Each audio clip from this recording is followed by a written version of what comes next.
High in the Himalayas, at 5,000 meters above sea level, there is a lake that appears only once a year.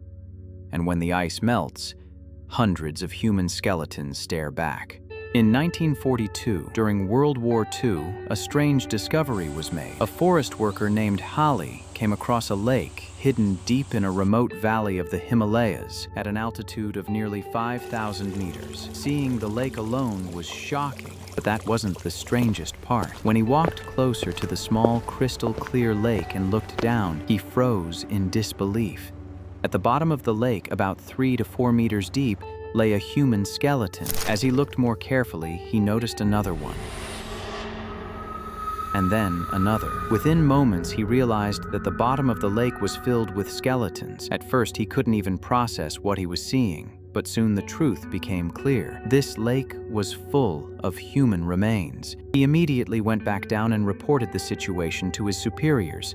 From that moment on, the incident began to take on an air of deep mystery. How could so many skeletons appear in such an isolated, uninhabited, mountainous region? As I began researching this strange case, I found myself pushing the limits of my own mind, and what I learned genuinely disturbed me. After hearing what I'm about to tell you, you'll probably feel the same way. In northern India, in the Uttarakhand region, high in the Himalaya mountains, there is a lake that remains frozen for most of the year. But when summer arrives and the ice slowly melts, an absolutely horrifying sight emerges. Not only inside the lake, but scattered all around it, like countless human bones. Because of these remains that appear as the ice retreats, the place became known as the Skeleton Lake. From time to time, tourists visit the area, and some even collect the bones they find and pile them together. But the real question has never been about the bones themselves. It's about how they ended up there, and whether they were placed there deliberately. This is where the true mystery begins. Who were these people? Where did they come from? And why were they here? Although the discovery was made in 1942, the story itself goes back much further in time. At first, many believed this was a military-related incident. One theory suggested that a group of Japanese soldiers had tried to cross the mountains secretly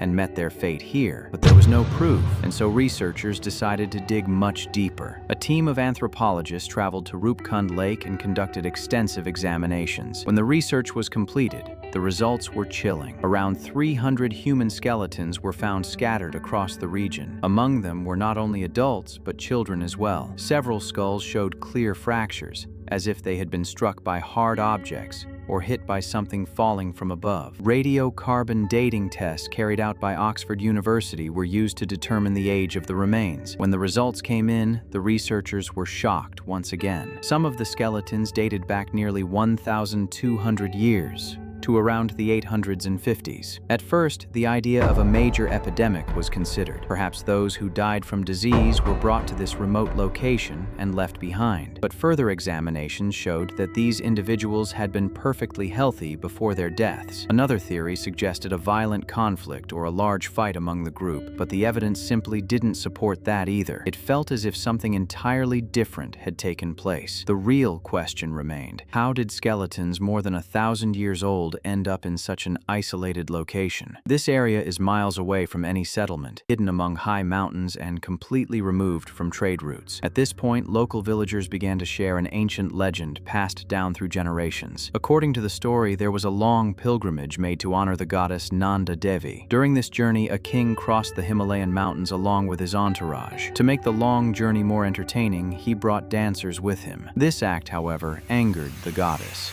As punishment, she is said to have rained massive stones down upon them, condemning everyone to death in that very place. Interestingly, some of the injuries found on the skeletons seemed to match parts of this legend. While the myth from Indian folklore was fascinating, it wasn't entirely convincing from a scientific perspective. A more realistic explanation suggested that a group of travelers may have been caught in a violent storm, killed by massive hailstones. This theory made sense, but it still didn't solve everything. Further studies of 76 selected skeletons revealed injuries that could not be explained by natural conditions alone. Even more puzzling was the fact that there were differences of 200 to 250 years between the ages of some skeletons. This suggested that people may have ended up here during completely different time periods. What made things even stranger was that some remains appeared to date back to the 1700s. This meant that over a span of nearly 1,200 years, different groups of people had either died here here or been brought here. The more researchers investigated,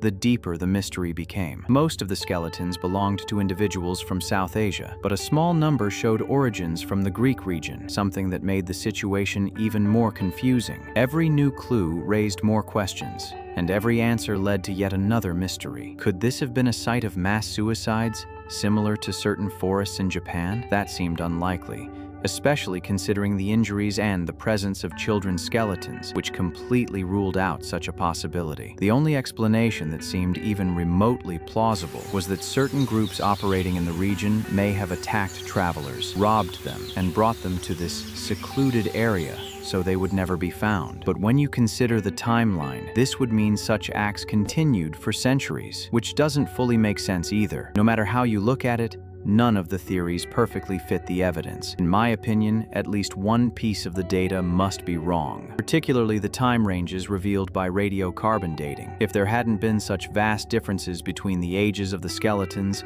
their deaths could have been attributed to a single natural disaster, a massacre, or the relocation of bodies. That would have given this story a clear conclusion. Unfortunately, that isn't the case.